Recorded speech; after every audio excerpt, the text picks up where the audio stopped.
नमस्कार, अनादि टीवी की खास पेशकश सत्ता के फाइनल में आपका स्वागत है और मैं हूं मनोज वर्मा। मध्य प्रदेश के उपचुनाव में 28 सीटों पर मैदान में उतरे 355 उम्मीदवारों की किस्मत का फैसला ईवीएम में कैद हो गया है। मतदाताओं ने अपना फैसला ईवीएम में कैद कर दिया है। अब इंतजार है 10 नवंबर का। 10 नवंबर को किसका मंगल होगा और किसका अमंगल, इस पर सबकी निगाहें रहेगी। परिणाम आने के बाद ये पता चल जाएगा कि सत्ता की चाबी किसके पास रहेगी। 28 विधानसभा सीटों पर बम्पर वोटिंग के बाद दिग्गजों की धड़कनें थम गई हैं। कोरोना काल में भी मतदाताओं ने दिल खोलकर मतदान किया। 28 सीटों पर तकरीबन 70% के आसपास मतदान हुआ, लेकिन मतदाताओं ने किस पर भरोसा जताया है, इस बात का पता तो 10 तारीख को ही चलेगा। आज सत्ता के फाइनल में हम इसी पर चर्चा करेंगे। हमारे साथ स्टूडियो से जुड़े हुए हैं अनादि टीवी के एसोसिएट एडिटर प्रभु पटेरिया और ब्यूरो हेड ब्रजेश चौक से।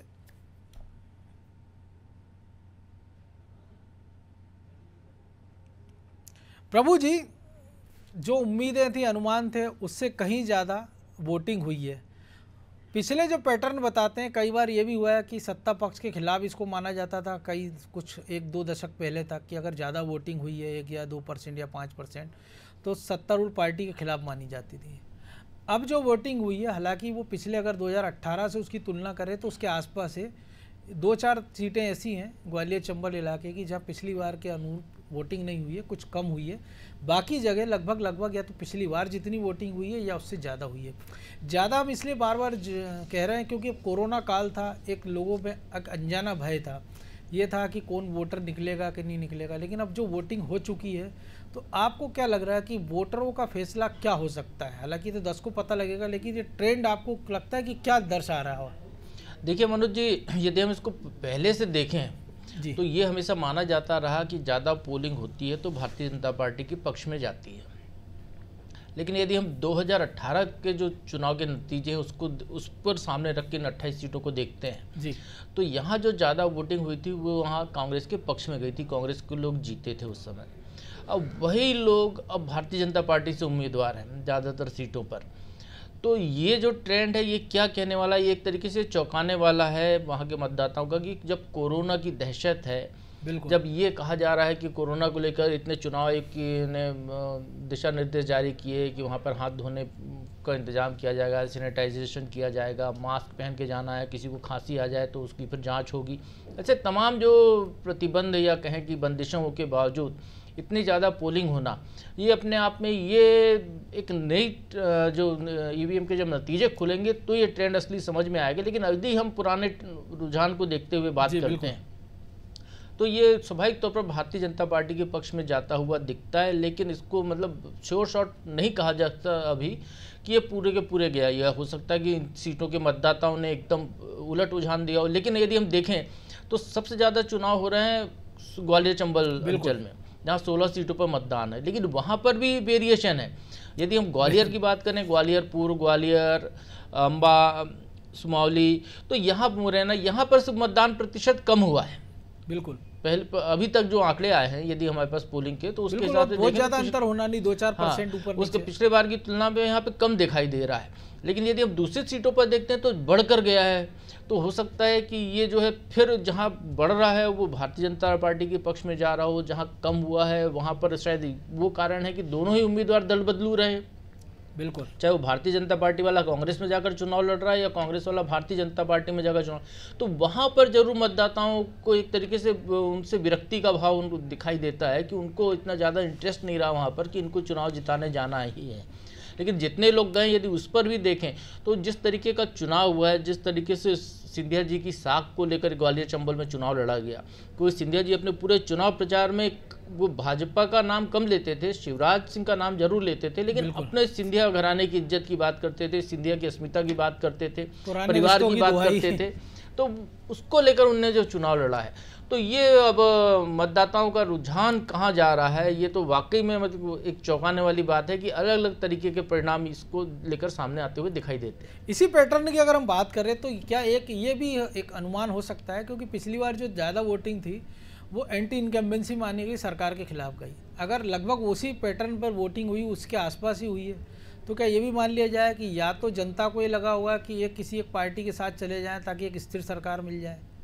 तो जैसे आपने कहा कि बीजेपी के चांस जाता है, या ये हो सकता है कि उन चेहरों के प्रति नाराजगी हुई हो कि हमने आपको जिताया था और आपने बिना हमसे पूछे आप चले गए, चाहिए आपने जो भी कारण दिए हो, कांग्रेस जो भी आरोप लगा रही हो, जो भी आप तर्क दे रहे हो, तो उसके खिलाफ जनता गुस्से में निकल के सड़क पे आई हो मनोज जी, यदि हम पिछले चुनाव से देखें तो पिछली बार एंटी इनकम्बेंसी सरकार के खिलाफ नहीं थी, वो प्रत्याशियों के खिलाफ थी। बिल्कुल, जो भारतीय जनता पार्टी के जो मंत्री थे, जो चुनाव हारे हैं, ज़्यादातर मंत्री लोग ही चुनाव हारे उन क्षेत्रों में, जो मंत्री थे या 2 बार 3 बार के विधायक थे, उनको लेकर नाराजगी थी, तो वहाँ पर वो मैंडेट बदला था लोगों ने अपना, वो एक रुझान था। लेकिन अभी की यदि हम बात करने जाएं तो चूंकि अब जनता के पास सोचने के लिए तो सारे एस्पेक्ट खुले हुए हैं।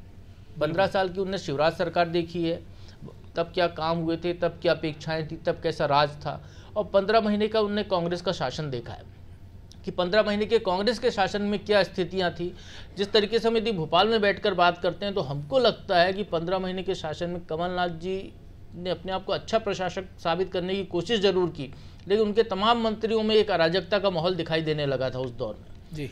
तो वो एक जो नाराजगी का भाव है, और जिस तरीके से खुद कांग्रेस के विधायक अपने लोगों के खिलाफ धरना प्रदर्शन और बार बार शिकायतें कर रहे थे मुख्यमंत्री तक, तो वो यदि अपेक्षा को देखते हुए जाते हैं तो ऐसा लगता है कि ये जो है रुझान जो वर्तमान की सरकार है उसके तरफ जाता हुआ दिखाई दे सकता है ज़्यादातर सीटों पर। जी ब्रजेश जी, जो कुछ प्रभु जी ने कहा, और एक जो अभी जो सीन बनता दिख रहा है कि एक मान लीजिए, क्योंकि अब 8 दिन और बचे हैं, नतीजे आएंगे कि अगर कांग्रेस सारी सीटें जीत लेती है तो वो सरकार की बॉर्डर पे वहाँ खड़ी होगी जहाँ वो पहले थी, उसके आसपास 116। बीजेपी अगर 7-8 सीटें जीतती है तो वो वहाँ होगी जहाँ पहले कांग्रेस थी, 116 के आसपास। तो दोनों स्थिति वो रहेगी जब स्थिर सरकार नहीं रहेगी। और वोटर जिस प्रकार से जागरूक हुआ, जो ग्रामीण क्षेत्रों का वोटिंग परसेंटेज ये बता रहा है, क्योंकि शहरी क्षेत्रों में हमने देखा ग्वालियर में कम हुई है वोटिंग, लेकिन ग्रामीण क्षेत्रों में ज़्यादा हुई है वोटिंग। तो इसको ऐसा भी मान लिया जाए कि वोटर ने ये सोच के वोट किया है कि अब जो भी सरकार बने, स्थिर सरकार बने, पिछली बार जैसी सौदेबाजी की नौबत ना आए, बीच सरकार में गिरे ना, और उसके साथ ब्लैकमेलिंग की समस्या ना है, इसलिए एकजुटता के साथ इस प्रकार से मतदान किया है कि बम्पर मतदान के रूप में दिखाई दे रहा है। और जैसा कि प्रभु जी ने कहा कि नतीजे चौंकाने वाले हो सकते हैं, क्योंकि राजनीतिक पंडित जो अनुमान लगा रहे हैं उसके विपरीत नतीजे जा सकते हैं, और कोई एक पार्टी खुशी और दूसरी के पास गम दिखेगा इस नतीजों में। निश्चित तौर पर मनोज जी, मतदाता ने यही सोचा होगा, और इस कारण ये भी एक वजह हो सकती है ज़्यादा मतदान होने की, क्योंकि हमने देखा है केंद्र सरकार से लेकर राज्य सरकारों तक में पहले त्रिशंकु सरकारें होती थी तो किस तरह से खींचतान होती थी। यूपीए सरकार को भी देखा है लोगों ने और एनडीए सरकार को भी देखा। इसके बाद पूरे देश में जो मूड आया, मतदाताओं का चेंज हुआ, इसके बाद हम देख रहे हैं पिछले 2 बार से लगातार सरकार एक बनी हुई है, एक पूर्ण बहुमत दे रहे हैं मतदाता। तो ये नया यूथ जो मतदाता आया है वो कोई किसी तरह का भ्रम में नहीं रहता है, उसका परसेंटेज भी ज़्यादा होता है, मतदान के प्रति लोगों में जागरूकता भी बढ़ी है, जिस तरह से पहले से ज़्यादा चुनाव आयोग ने प्रयास किए हैं। और कोरोना काल में जब इतना मतदान हो रहा है पिछली बार की ज़्यादा से ज़्यादा संख्या में, तो ज़रूर मतदाताओं ने ये सोच के ही मतदान किया होगा कि अब इस तरह की हमें सरकार नहीं चाहिए मध्य प्रदेश में जो डमाडोल होती रहे और अगले 3 साल भी हमारे ऐसे ही चले जाएं, विकास की जो गाड़ी चल रही थी थोड़ी भी वो रफ्तार रुक जाए। तो मतदाता ने जरूर ये सोचा होगा। और वैसे जो हमारा ट्रेंड रहा है हमेशा चेंज होते रहे हैं मनोज जी। पहले जो ट्रेंड थे कि कहा जाता था कि यदि 45 से 50% तक मतदान होता था हमारे देखते देखते, इसके बाद यदि 60% हो जाता था तो लोग कहते थे कि ये सत्ता विरोधी है और सत्ताएं बदल जाती थी। हमने देखा है इसको 2008 में भी, 2003 में भी देखा हमने। लेकिन इसके बाद ट्रेंड चेंज हुआ है। जब हम 1985 की बात करें तो 64% बढ़ा था और कांग्रेस की सरकार चली गई थी। लेकिन 3 साल बाद फिर चुनाव हुए थे और 6% मतदान बढ़ा था और पटवाजी की सरकार आ गई थी। बिल्कुल। तो इसके बाद जो ट्रेंड बदल, जैसे 2003 में भी मतदान प्रतिशत बढ़ा और 2003 में उमाजी की सरकार आ गई, लेकिन इसके बाद 2008 में घटा था, 2013 में बढ़ा था और 2018 में फिर बढ़ा था। तो 18 में बढ़ने के कारण हम बॉर्डर पे पहुंचे, लेकिन इससे पहले जो बढ़ा वो भाजपा के पक्ष में गया। किसी तरह से ऐसा नहीं कह सकते अपन कि मतदान प्रतिशत बढ़ेगा तो किसी सत्ता विरोधी लहर के कारण नहीं बढ़ रहा है।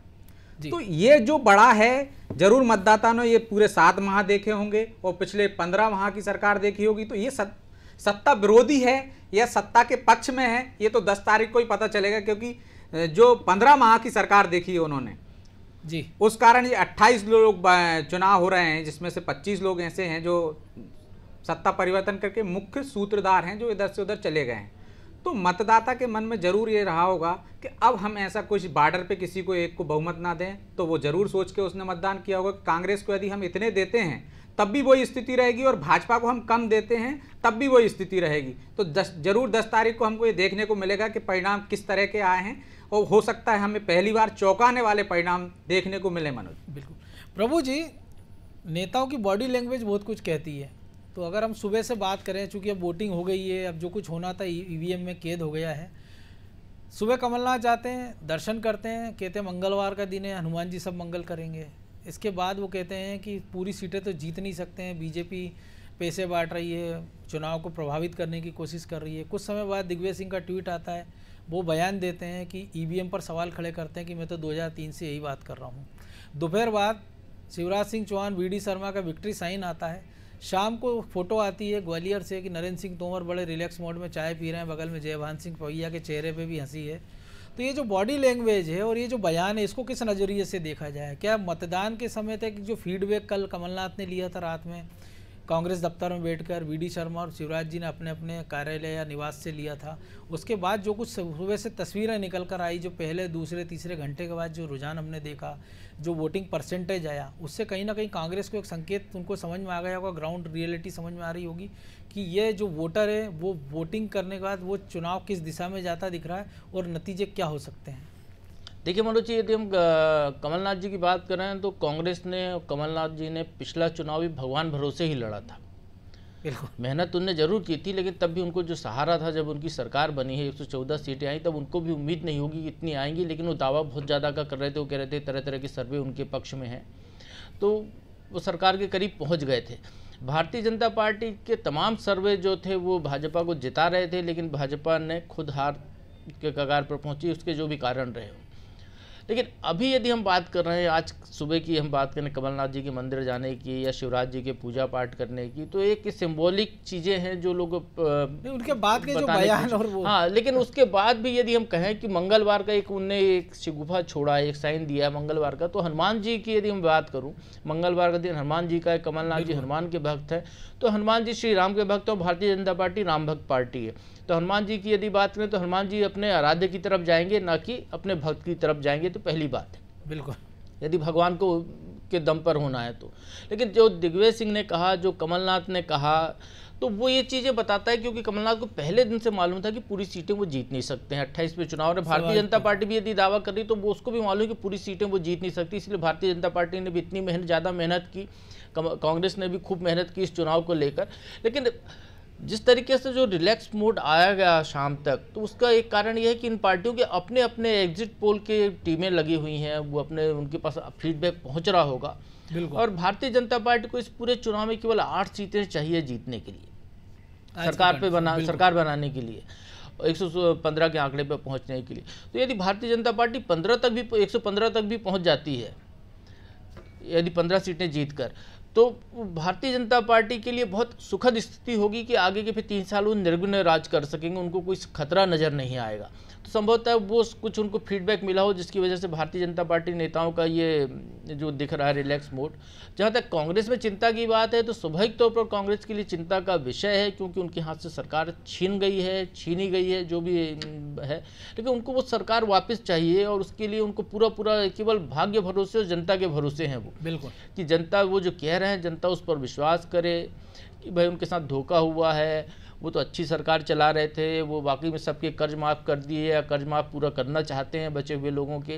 तो इस तरीके जो कांग्रेस का जो अपना सोच है, वो यदि जनता उनकी बात से कहीं तादाद में बैठाती है तो शायद वो कांग्रेस के पक्ष में जाए। लेकिन जिस तरीके से दिग्विजय सिंह ईवीएम पर सवाल खड़े कर रहे हैं जी, कमलनाथ जी कह रहे हैं कि पूरी सीटें नहीं जीत सकते, तो एक डबका उनके मन में भी है, उनको भी कहीं ना कहीं से कुछ संकेत मिले हैं कि वो जो उम्मीदें कर रहे हैं, क्योंकि कांग्रेस यदि 28 सीटें नहीं जीतती है तो कांग्रेस को फिर बैसाखी का सहारा लेना होगा।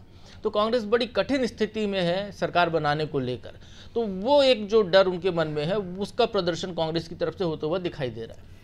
इसी से जुड़ा एक सवाल है कि जैसा आपने जो कुछ बताया है कि अगर ये मान लिया जाए कि बीजेपी 10 से 12 सीटें जीतती है, बहुमत के आसपास निकल आती 2-4 सीटें आगे, तो जो 22 लोगों ने बगावत की, उनके अपने कारण थे कि उनसे कहा था चलो चलो, उनके काम नहीं होते थे, सुनवाई नहीं होती थी। इसके बाद से अचानक से जो कांग्रेस के विधायक है उनका हृदय परिवर्तन होने लगा, उनको रीति नीति भाने लगी बीजेपी की। चुनाव की घोषणा के बाद राहुल गांधी को भी अचानक से रीति नीति भा गई बीजेपी की। तो क्या ऐसे कुछ और विधायक हो सकते हैं कि अगर बीजेपी की सरकार 118-20 की सीट पर रुक जाती है तो कुछ और लोगों को अचानक से बीजेपी की रीति नीति भाने लगे, और जो एक राहुल गांधी का चुनाव होना है तो इससे 4 चुनाव और जनता देखे नीतियों से प्रभावित होने वाले? स्वाभाविक तौर पर मनोज जी, भारतीय जनता पार्टी ने जो उनको कड़वा अनुभव हुआ है 15 महीने का, कि सत्ता के करीब पहुंचकर भी वो सत्ता हासिल नहीं कर पाए थे, तो उससे सबक लेकर अब वो सेंधमारी का उनका जो तरीका है जी, तो वो तो स्वाभाविक तौर पर मुझे लगता है कि यदि वो, जैसा आप कह रहे हैं कि वो यदि उनको 15 सीटें नहीं मिलती हैं, उससे कुछ कम मिलती हैं, तो आगे ये सेंधमारी बिल्कुल जारी रहेगी, इसमें कोई दो राय नहीं है। और जो निर्दलीय हैं, जो सपा बसपा के हैं, उनको भी वो साधने की कोशिश करेंगे। आप ये देखिए कि बीच चुनाव में एक निर्दलीय विधायक केदार सिंह डबर जो है वो भारतीय जनता पार्टी को समर्थन देने की बात कर चुके हैं। बिल्कुल। तो एक तरीके से भारतीय जनता पार्टी ये जरूर चाहेगी, क्योंकि उनको स्थायित्व चाहिए। और मुझे लगता है यदि कांग्रेस भी आती है सरकार में तो कांग्रेस भी वही कदम उठाएगी, क्योंकि एक रास्ता दिख गया है। जी, कांग्रेस ने गलती की थी कि भाजपा के 2 विधायक जो नारायण त्रिपाठी और शरद कौल उनकी तरफ आए थे, उनको उन्हें इस तरीके से भारतीय जनता पार्टी से अलग करके कांग्रेस में शामिल नहीं कराया। यदि वो ये कदम उठा लेते उस समय तो शायद ये आज नौबत नहीं आती उनकी कि ये चुनाव मध्य प्रदेश को 28 झेलने पड़ते। तो दो लोगों को न संभाल पाने का खामियाजा, ये अपना घर न संभाल पाने का खामियाजा कांग्रेस का जो है वो पूरे प्रदेश को आज भुगतना पड़ रहा है, जो हमने ये चुनाव देख रहे हैं। तो ये स्थितियों से बचने के लिए भारतीय जनता पार्टी भी चाहेगी कि आगे भी लोगों का आना जाना लगा रहे, उनके यहाँ जाना तो नहीं, आना ही लगा रहेगा।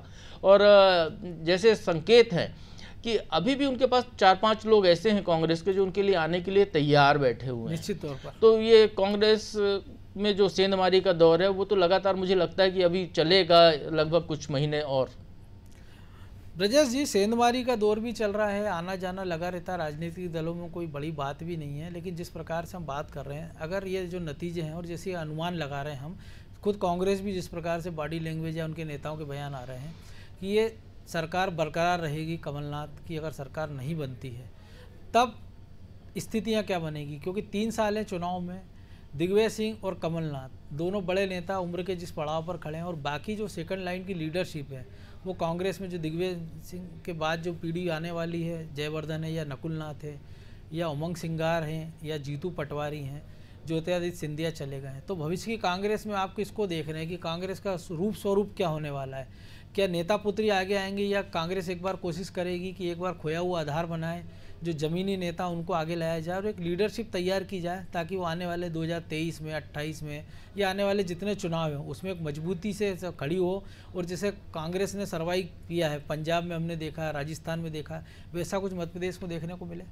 निश्चित तौर पर मनोज जी, यदि कांग्रेस के पक्ष में ये परिणाम नहीं आते हैं जो कि दूर की कौड़ी लग रहे हैं, क्योंकि यदि उनको चुनाव में सत्ता में आना है वापस तो पूरी 28 सीटें चाहिए, नहीं तो कम से कम 21 सीटें चाहिए, और बाकी निर्दलीय और जो सपा बसपा जैसे उन्होंने पहले बनाया था उन सबका समर्थन चाहिए। लेकिन उन्हीं के एक विधायक जो निर्दलीय थे, समर्थन दिया था उन्होंने, मंत्री बने थे, वो आज की तारीख में भाजपा में है और निगम मंडल में है, कैबिनेट मंत्री का दर्जा है उनको। तो भाजपा कांग्रेस के लिए तो ये दूर की कौड़ी दिख रही है। और यदि जैसे परिणाम कांग्रेस की अपेक्षा अनुसार नहीं आए तो मध्य प्रदेश की कांग्रेस में निश्चित तौर पर आपको बहुत बड़ा परिवर्तन देखने को मिलेगा। क्योंकि अभी आप देख रहे हैं कि कमलनाथ जी जो पूर्व मुख्यमंत्री हैं, उन्हीं के पास नेता प्रतिपक्ष का भी पद है और प्रदेश कांग्रेस अध्यक्ष का भी पद है। तो ये तो तय है कि कमलनाथ जी को ये दोनों में से एक पद छोड़ना पड़ेगा। हो सकता है कि उनकी रवानगी यहाँ से मध्य प्रदेश से ही हो जाए और एक नई लीडरशिप आपको देखने को मिले, क्योंकि मध्य प्रदेश की जनता दिग्विजय सिंह को पहले ही नकार चुकी है। कमलनाथ बागडोर संभाल रहे हैं और जो एक युवा चेहरा उनके पास था ज्योतिरादित्य सिंधिया का, वो भाजपा में जा चुका है। तो अब ये सेकंड लीडरशिप के नाम पे उनके पास हैं आपके जीतू पटवारी, जयवर्धन सिंह और नकुलनाथ को लाना चाहते हैं। तो आप जो सेकंड लीडरशिप भी देख रहे हैं आप, तो नकुलनाथ का अनुभव आपको देखने में आएगा कि वो इस लायक अभी है नहीं है, अभी उसमें ऐसी वो क्षमता देखने को नज़र नहीं आई हमें कि वो ये लीडरशिप संभाल सके। हालांकि उन्होंने खुद ही कहा था कि युवाओं को अब मैं लीड करूंगा। जयवर्धन सिंह को हमने 15 माह की सरकार में देखा है, जो कुछ वो हमें यदि 5 साल देखने को मिलते उनका कार्यक्रम या उनका, तो जरूर हो कांग्रेस में उनका एक्सेप्ट हो जाते वो सेकंड लीडरशिप के मामले में। अभी तो यदि दिग्विजय सिंह का नाम उनके पीछे से हटा दिया जाए तो जयवर्धन उस हैसियत में नहीं है या उस क्षमता नहीं रखते हैं कि उनको मध्य प्रदेश की लीडरशिप दी जाए। अरुण यादव हैं, वो पहले से हाशिए पे डाल दिए गए। बाकी जो नेता हैं, अजय सिंह को देख लीजिए आप, या सुरेश पचौरी जी को, ये भी अपनी पारी खेल चुके हैं। तो बड़ा एक वैक्यूम क्लियर वहाँ हो गया है कांग्रेस में। जो रिक्तता आई है ना, उसकी पूर्ति के लिए अभी बहुत संघर्ष करना पड़ेगा। मुझे लगता है कि वरिष्ठ नेताओं को ही इसकी बागडोर संभालना पड़ेगी और मध्य प्रदेश की कमान एक बार हो सकता है कि यदि दिग्विजय सिंह के हाथ में फिर से आ जाए तो संगठन खड़ा हो सकता है। वैसे तो मुझे सेकंड लीडरशिप में ऐसा कोई नहीं दिख रहा है जो वो हो ऐसा आदमी कि जो कांग्रेस को मध्य प्रदेश में संगठन रूप से खड़ा कर सके। जी प्रभु जी, दिग्विजय सिंह क्या वो वाकई में नाम हो सकता है जो संगठन के रूप में वापस अब खड़ा सके? क्योंकि उम्र का एक क्राइटेरिया उनके साथ है और उनकी वो धमक दिल्ली में नहीं बची। क्योंकि कहा तो यही जाता, भले कमलनाथ ने अनौपचारिक रूप से कहा कि मध्य प्रदेश में अगर सरकार गई है तो उसका बहुत बड़ा एक श्रेय कह सकते हैं कि दिग्विजय सिंह को ही जाता है। इस बार भी वो पर्दे के पीछे थे और उन्होंने कहा था कि जब 5 ओवर में 50 रन चाहिए होते हैं तो उनके जैसे बैट्समैन को उतारा जाता है। लेकिन आज एक कांग्रेस नेता पंकज चतुर्वेदी ने एक बड़ा दिलचस्प ट्वीट किया इसी को लेके कि वो टेल एंडर हैं और वो जो टेल बची है उसका एंड भी कर देंगे। तो ये दोनों में से आप दिग्विजय सिंह को कहाँ खड़ा पाते हैं? देखिए मनोज जी, मध्य प्रदेश कांग्रेस की बात करें तो कांग्रेस के लिए दिग्विजय सिंह जरूरी भी है और मजबूरी भी है। लेकिन दिग्विजय सिंह वो चेहरा है जिसको फ्रंट में कांग्रेस ओपनर बैट्समैन नहीं बना सकती जी। वो टेल एंडर ही रहेंगे। वो पर्दे के पीछे काम कर सकते हैं, वो रणनीतियाँ बना सकते हैं, वो बंद कमरा बैठ के कर सकते हैं। लेकिन वो भरी सभा या कहें कि एकदम पूरी पार्टी को लीड करें तो शायद अब वो दिग्विजय सिंह का वो दौर खत्म हो चुका है। मतलब अब वो कोच की भूमिका में आ गए, कप्तान की भूमिका बची क्योंकि दिग्विजय सिंह ने ये रास्ता खुद चुना है। दिग्विजय सिंह ने जो 10 साल जब वो चुनाव हारे थे तो उन्होंने 10 साल का एक संन्यास लिया था, राजनीतिक संन्यास लिया था, कोई पद नहीं लेने का। तो एक तरीके से मध्य प्रदेश से लगभग बहुत दूर हो गए थे।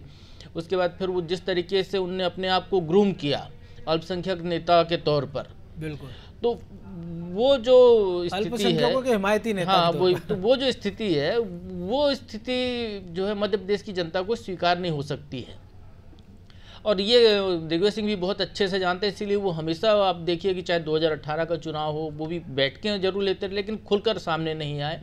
चाहे अभी के चुनाव देख लीजिए, दिग्विजय सिंह बहुत मजबूरी में आखिरी में कुछ सभाएं लेने पहुंचे अपने प्रभाव क्षेत्र में, बाकी वो बाहर नहीं निकले। तो दिग्विजय सिंह को मालूम है कि वो कांग्रेस के लिए तो अपरिहार्य हैं क्योंकि उनका एकमात्र नेता है कांग्रेस के जिनका पूरे प्रदेश में नेटवर्क है। लेकिन एक वो नेता वो भी हैं कि उनको यदि सामने रखकर खड़ा करेंगे तो भारतीय जनता पार्टी बिना मेहनत किए हुए चुनाव जीत सकती है। ये वाली स्थिति है। मिस्टर बंटा ढार का जो तमगा भारतीय जनता पार्टी ने दिया था वो ऐसा चस्पा हुआ है कि उसको उतारना संभव नहीं है। यानी बीजेपी की शुभचिंतक या बीजेपी भी उम्मीद करेगी कि अगली तो बार यदि हम 2018 में कांग्रेस की सरकार बनने का किसी को भी श्रेय देना चाहते हैं तो उसका मुख्य श्रेय यदि किसी को जाता है तो वो है अरुण यादव को, जिसने प्रदेश कांग्रेस अध्यक्ष की हैसियत से पूरे प्रदेश में दौरे किए थे, न्याय यात्रा निकाली थी। वो संगठन जो हार मान चुका था उस संगठन में उन्हें एक जान फूकी थी कि नहीं, परिवर्तन हो सकता है। बिल्कुल। हमको यहाँ पर जो कांग्रेस का जो फार्मूला है सीनियर और जूनियर की जोड़ी वाला, जो मध्य प्रदेश में जिसकी वजह से ज्योतिरादित्य सिंधिया राजस्थान में हमने देखा चले गए, राजस्थान में वही फार्मूला फेल हुआ। लेकिन छत्तीसगढ़ आप देखिए, चाहे पंजाब की हम बात करें, छत्तीसगढ़ में देखिए दोनों हम उम्र नेता हैं, वो दोनों है ना, टी.एस. सिंहदेव और भूपेश बघेल दोनों हम उम्र नेता थे लेकिन उनकी जोड़ी ने काम किया अच्छे से। तो वहाँ की स्थितियाँ कुछ दूसरी है। पंजाब की बात करें तो अमरिंदर सिंह का पूरा स्वतंत्रता दी गई, नहीं बैठी उनकी भी नवजोत सिद्धू के साथ। जी हाँ, तो सिद्धू उतना बड़े कद के नेता नहीं है शायद जिस तरीके कद के नेता तो थे ही ना खुद को। तो ये सारी स्थितियाँ, तो यदि कांग्रेस ये जो तालमेल बैठा रही है सीनियर जूनियर वाला, क्योंकि जूनियर की मेहनत ज़्यादा होती है, सीनियर मेहनत कम करता है, टेबल वर्क ज़्यादा करता है। अब जूनियर मेहनत करता है, वो लीड करता है, उसको लगता है कि अंततः मेरी मेहनत दम पर सरकार बनी है, तो वो सरकार में वो बड़ा ओहदा वो चाहता है। जो राजस्थान में स्थिति बनी, जो मध्य प्रदेश में स्थिति बनी थी, जो ट्वीट भी किया था राहुल गांधी ने। तो ये जो परेशानी जो कांग्रेस की है, इससे कांग्रेस को निजात पानी होगी। उनको या तो सीनियर पर भरोसा करना है तो सीनियर को ही आगे करे, लेकिन क्योंकि उनके सीनियर नेता अब इतने उम्रदराज हो चुके हैं कि उतनी ज़्यादा मेहनत वो कर नहीं सकते। उनको नई पीढ़ी को ही मौका देना होगा। नई पीढ़ी में जैसे मैंने एक नाम लिया अरुण यादव का, बिल्कुल एक नाम है जीतू पटवारी, जो स्वयंभू नेता है, खुद उभर कर सामने आए हैं। उनके पीछे कोई बहुत बड़ा कोई परिवार की कोई विरासत नहीं है उनके पास, लेकिन वो युवा कांग्रेस अध्यक्ष के तौर पर भी उन्हें अपने आप को स्थापित किया। लगातार वो चुनाव जीत रहे हैं वहाँ से, और जब मंत्री थे तो भी उन्हें अपना एक रसूख कायम किया था। तो कुछ ऐसी जो लीडरशिप है उसको उसकी तरफ कांग्रेस को जाना होगा। बड़े नेताओं को बंद कमरा बैठकों तक ही सीमित करना होगा, जैसा भारतीय जनता पार्टी में किया गया मार्गदर्शक मंडल, वो मार्गदर्शक मंडल भी इनको बैठाना चाहिए। तो शायद कांग्रेस को 2023 की कोई संभावनाएं दिख सकती हैं अभी से, यदि मेहनत करें। और यदि आखिरी तक उम्मीद करते हैं 2023 में यदि वो करेंगे तो फिर शायद 28 देखना पड़ेगा उन लोगों की। 28 की संभावनाओं के लिए वो अपनी टीम तैयार करेंगे। बिल्कुल, बड़ी बात है कि कांग्रेस को इससे सबक लेना चाहिए। बहरहाल आप दोनों का बहुत शुक्रिया, क्योंकि समय वो इजाज़त नहीं देता है। तो निश्चित तौर पर मतदाताओं ने अपना फैसला सुना दिया है। ईवीएम में वो सब कुछ कैद हो गया है। 10 तारीख की मंगल की सुबह पता लगेगा शाम होते होते तक कि किसका मंगल हुआ और किसका अमंगल हुआ है। लेकिन इतना तो तय है कि जिस प्रकार से बम्पर वोटिंग हुई उससे साफ जाहिर है कि वोटरों ने एक मानसिकता के साथ वोट किया। और जिस प्रकार से जो पैटर्न देखने को मिला कि कोरोना के खतरे, तमाम आशंकाओं कुशंकाओं के बीच बम्पर वोटिंग ये बताती है कि मतदाताओं का हौसला अभी ख़त्म नहीं हुआ है, उनकी उम्मीदें ख़त्म नहीं हुई है। वो आज भी अपनी परेशानियों के लिए लीडरशिप की ओर देख रहा है। अभी ये लीडरशिप का दायित्व है कि जो जनता ने उनसे उम्मीदें लगाई हैं उस पर खरा उतरें, ताकि बार बार इस प्रकार के चुनाव में ना जाना पड़े। और जो भी पार्टी शासन में आए वो पूरे 5 साल का कार्यकाल पूरा करे। 5 साल के कार्यकाल के आधार पर उसका हम एक अनुमान कहें कि एक उसके बारे में धारणा बनाए कि 5 साल में उन्होंने क्या बेहतर किया, क्या गलत किया। सत्ता के फाइनल में आज इतना ही। मुझे दीजिए इजाज़त और आप देखते रहिए अनादि टीवी। नमस्कार।